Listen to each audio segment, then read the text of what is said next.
मुझे लगता है इस बारे में राहुल गांधी जी बार बार कह रहे हैं। उन्होंने जो पत्रकार परिषद दिल्ली में ली थी, उस पत्रकार परिषद में भी विस्तृत रूप से उन्होंने बताया कि वोट चोरी कैसे होती है। अब जाकर वो अन्य राज्यों में वो 40 लाख यहाँ अपने महाराष्ट्र में हुआ। उसके बाद में जब उनको पूछा कि 5 बजे के बाद इतनी अगर वोटिंग हुई है तो उसका सीसीटीवी दीजिए। जो आयुक्त आपको सीसीटीवी नहीं दे रहा है तो आपको क्या लगता है इससे इधर ही चोरी है ना। तो चोरी के समर्थन में अगर हमारा चुनाव आयोग बैठा होगा तो चुनाव आयोग भी चोरी है, इतना ध्यान में रखना। त्यामध्ये त्यांनी विस्तृतपणे कशा पद्धतीनं वोट चोरी होते हे तो आपल्या संबंध देशातील नागरिकांना दाखवलं। आता ते रोज नवीन नवीन माहिती घेऊन आपल्याला समोर सादर करतायत आणि याचे जरा जर कुठे मनाची नाही जनाची लाज त्या निवडणूक आयोगाला असेल तर ते एखाद्या प्रवक्त्याप्रमाणे ते निवडणूक आयोगाचे आयुक्त वागतात, तर त्यांनी धमक्या देणं हे करण्यापेक्षा स्वतः सुधारणा करणे आवश्यक आहे आणि कबूल करा की तुम्ही ह्या प्रकार करता।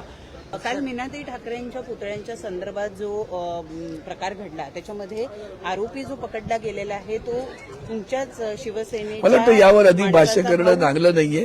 अस्तरीत निखारे निघतात तेव्हा काय चटके बसतात त्याचे आम्हाला हृदयाला माहिती आहे। अधिक मला वाटतं बेकायदेशीर इमारतींच्या बाबतीत मुंबई महापालिका, नवी मुंबई महानगरपालिका, ठाणे महानगरपालिका या सगळ्या महानगरपालिकेचे तत्कालीन अधिकारी, त्या महानगरपालिकेचं तिकडे जे आमच्या सायनला एक ऑफिस आहे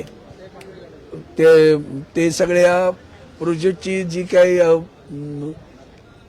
काय म्हणूया त्याला आपण प्लॅन देतात, प्लॅनिंग डिपार्टमेंट आहे तिकडे, ते प्लॅन जे काही देतात त्याला मंजुरी देणारे जे अधिकारी तिथपासून या सगळ्या गोष्टी अनधिकृतपणे उभे राहताना डोळ्यावर झापड लावून फिरणारे अधिकारी त्यांना पहिलं धरा।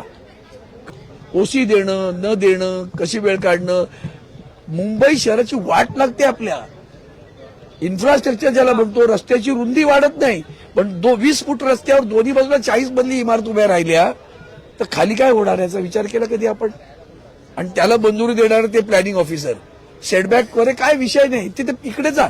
मी नाव घेऊन बोलतो, आज राणीच्या बागेच्या बाजूला अरण्या नावाची जी झाली त्या गिरणीच्या ज्या भिंती होत्या कंपाऊंडच्या इथं त्याच्या पलीकडे जाऊन एन्क्रोचमेंट त्यांनी केले, कारवाई होत नाही त्यांच्यावर का?